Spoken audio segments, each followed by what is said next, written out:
cassava and sweet potato and caramel dumpling and chicken. So I'm gonna show Nigerian how we peel cassava. Yeah, so we make a line, go right around the cassava like this. Yeah, once we go around and run it with the cassava like this, then we do like this. You see? Look. You see? So easy, it comes off. You see? That's how easy the cassava skin comes off.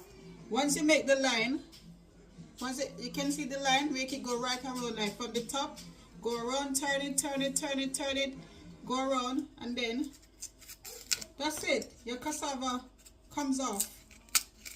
Right around, your cassava comes off. But don't you have to be psh, psh, psh, because that's how I see they peeling cassava on TikTok. That's not how we do it as Jamaican. Yeah. See how smooth the cassava is?